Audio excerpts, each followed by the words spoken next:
Welcome to EDC's Week in Review, your August 25th edition. A woman's body was found late Sunday afternoon near Rattlesnake Bar on Folsom Lake. The body was spotted by someone recreating in the area who called 911. The sheriff's office is investigating the death and has classified the body as a Jane Doe pending examination. Biden vacations in Tahoe. President Joe Biden and his family vacationed at Lake Tahoe this week after vacationing at his beach home in Delaware. Biden, First Lady Jill Biden, son Hunter, and other family members arrived Friday at a home owned by billionaire and former presidential candidate Tom Steyer. Due to mounting pressure, Biden took 6 hours out of his vacation on Monday to visit the disaster zone in Maui. Upon Biden's return to his Lake Tahoe vacation, Representative Kevin Kiley offered to meet the president to tour the still devastated town of Grizzly Flat. This comes after Kiley sent a letter urging Biden to fulfill his promise of federal aid for residents who lost homes in the 2021 Caldor fire. Despite pledging support after surveying damage 2 years ago, Biden's major disaster declaration neglected to include FEMA assistance for Grizzly Flat victims. With many elderly and low-income residents impacted, Kiley insists seeing the ongoing struggles firsthand is the least Biden could do after breaking his promise. Kiley aims to hold the president accountable while victims continue living in RVs over a year later. Arrest made in brutal sexual assault case. The sheriff's office is investigating a sexual assault that occurred in Cool on August 14th. A female victim reported being severely beaten, held against her will, and sexually assaulted. Detectives arrested Joshua Slaughter and believe he may be connected to other assaults. Anyone with information should contact Detective Driscoll. Rope swing claims life at Folsom Lake. A 23-year-old woman was killed and an 18-year-old man was injured in separate falls from an illegal rope swing at Folsom Lake this month. Catherine Hoyt fell nearly 30 feet onto rocks on August 12th and later died at the hospital. Earlier on August 1st, the unidentified man fell and was knocked unconscious in the same area. Officials removed the rope swing multiple times and even had to cut down the tree branch. Pollock Pines woman, first tourist identified as Maui Wildfire Fatality. Teresa Cook, 72 of Pollock Pines, has been identified as one of the victims of the deadly Hawaii wildfire this month. Cook went missing after leaving her Maui hotel on August 11th. Her daughter's extensive search efforts tragically ended when Cook's body was recovered. Maui police have confirmed over 100 deaths and 1,000+ missing so far.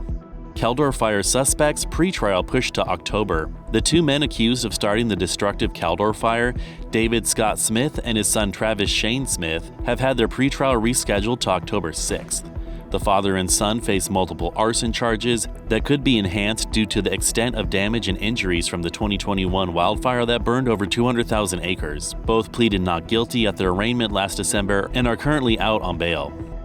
First human West Nile case near Placerville. Health officials announced the first human case of West Nile virus this year near Placerville. The infected person is recovering, though officials say most people with West Nile don't show symptoms. If symptoms do occur, they may include high fever, severe headache, fatigue, and/or stiff neck lasting weeks. This comes after the county's first bird case weeks prior. There have been 26 human cases in 12 California counties this year. Fires in the county this week. On Friday, a mower striking a rock ignited a 6.4-acre vegetation fire north of Placerville. Firefighters contained it without evacuations or structure damage. Separately on Tuesday, a home near Lotus was engulfed in flames, destroyed, and the fire spread to surrounding brush. No injuries were reported as crews contained the blaze. The cause of the house fire remains under investigation. Family sues district over racial bullying. A local family has filed a federal civil lawsuit against El Dorado Union High School District, alleging deliberate indifference to racial and sexual orientation harassment. The biracial student claims she suffered attacks and bullying that caused vision loss, headaches, and difficulty concentrating. The family says despite repeated complaints, the district failed to protect her. They moved to avoid further harassment since filing the lawsuit, which is now in arbitration. The district disputes the allegations and says it's committed to equal opportunities, but the family seeks accountability, policy changes, and a formal apology. New CAO addresses chamber. New County Chief Administrative Officer Tiffany Schmid recently addressed the Chamber of Commerce. In her role overseeing county operations, $600 million budget, and advising the board, she highlighted conflicting state mandates as a key challenge. Schmid recommended small business investments for economic growth over large development projects. With struggling districts requesting annexation, she aims to improve coordination as CAO. Though unable to guarantee transparency from other officials, Schmid vowed an open-door policy and public budgets. She assumed the CAO role in July after former CAO Don Ashton's retirement. State-of-the-art fire training center opens. The El Dorado Hills Fire Department's new $12.5 million training center is now ready to provide firefighters critical hands-on experience. The facility includes realistic residential structures with multiple floors and rooms to simulate real-world emergency scenarios. After years of planning, El Dorado Hills firefighters can now train for any situation in lifelike conditions close to home. Former sheriff honored at building dedication. Former County Sheriff John DeAgostini was honored on Saturday at the dedication ceremony for the Sheriff John DeAgostini Public Safety Facility.